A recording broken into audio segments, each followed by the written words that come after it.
What's up, guys? This is the Review Family, and today I'm going to do a quick review of the Yaheetech Raised Garden Bed that you see here. In this video, I'm going to explain everything you need to know about the Raised Garden Bed, including the one important thing that I think everyone should know before actually buying it. So a few things to know. So first off, this was pretty easy to assemble. You could see there was some hardware that was required here, some screws and everything. I wish I had a video of me doing this, but I've had these for about 2 years now at this point. And they've held up pretty well.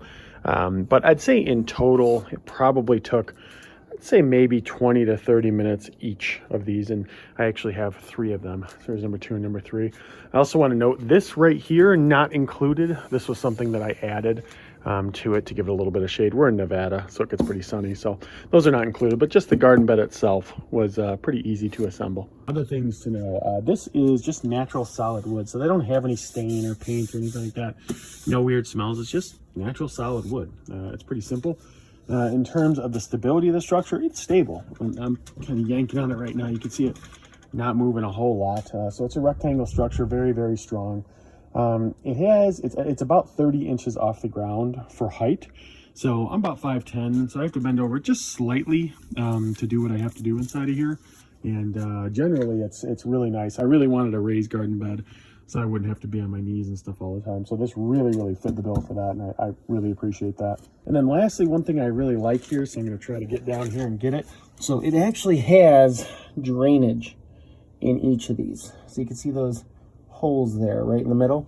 That drainage is actually key because I tend to overwater my plants sometimes, and that stops that from having any bad effects on them.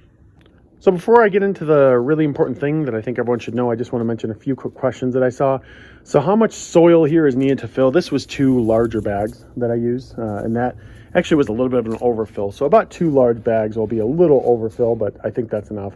Are liners needed? So you can see I put liners in. Are they required? No. They are not. I just figured I should do it. I don't know, just because I just figured it'd be a good idea.